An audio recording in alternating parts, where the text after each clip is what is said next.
হচ্ছে লোকজন মাত্র। তৃতীয় দফা ইলেকশনের পরে তৃণমূল ঘোষণা করছে তাদের সব দিকে জয় জয়কার হচ্ছে, কি বলবেন? দেখুন, তৃণমূলের জয় জয়কার হওয়ার কোনো চান্স নেই।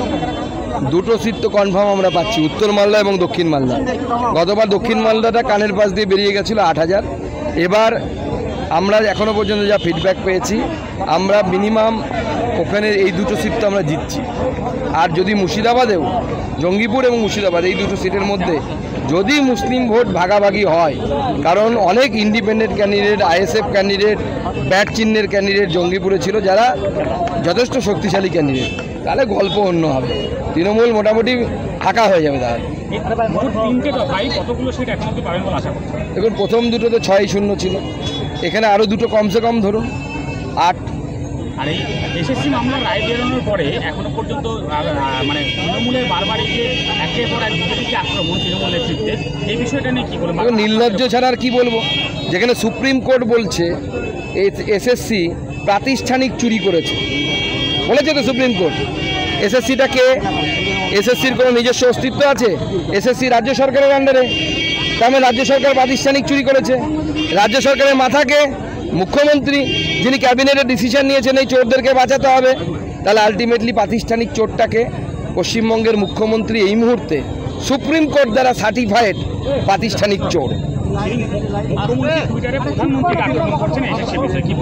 না না, মুখ্যমন্ত্রী সবসময় এটাই করেন তো, অন্যের ঘাড়ের উপর দিয়ে পার করার চেষ্টা করেন। আমি কিছু করিনি, আমি কিছু জানি না। পার্থ করেছে, অর্পিতা করেছে, আর মালটা খাওয়ার সময়, মালাইটা খাওয়ার সময় আমি সব খাবো, কিন্তু দায় কিছু নেব না। রত্নাকরের মতো ঘুরে বেড়াচ্ছে যে দায়টা অন্যের ঘাড়ে দেওয়ার জন্য। দায় কেউ নেবে না দিদি।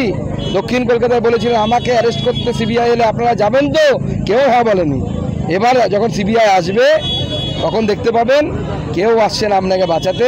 ওমপ্রকাশ চৌটালা যেরকম মুখ্যমন্ত্রী চাকরি বিক্রি করে জেলে গেছিলেন, পশ্চিমবঙ্গের মুখ্যমন্ত্রী এবার রেকর্ড করবেন, চাকরি বিক্রি করে জেলে যাবেন। আমরা 100% এবার আশাবাদী, কারণ এই জেলার যে রাহু অনুব্রত মণ্ডল, সে এখন তিহার জেলে। স্বাভাবিকভাবে তৃণমূলের গুন্ডা মস্তানরা বুঝতে পেরে গেছে মুখ্যমন্ত্রীকে কেন বলতে হচ্ছে যে অনুব্রত মণ্ডল বাইরে আসবে। এটি জন্য বলতে হচ্ছে তার যে অনুব্রত মণ্ডলের চেলা চামুন্ডা ছোট অনুব্রত, তাদের মনে কনফিডেন্স জোগানোর জন্য মুখ্যমন্ত্রী হয়তো বাঁচাতে পারবেন।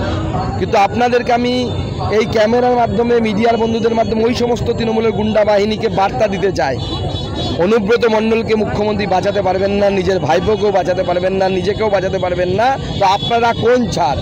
ভোটের দিন চুপচাপ বাড়িতে বসে থাকুন, নিজের ভোট নিজে দিন। যদি গুন্ডামি মস্তানি করতে গেছেন, পোস্ট পোল ভায়োলেন্সের মতো আবার সিবিআই তদন্তের ব্যবস্থা করব আমরা কোর্টে গিয়ে, আর সব ব্যাটাকে কান ধরে জেলের ভেতরে ঢোকাবো।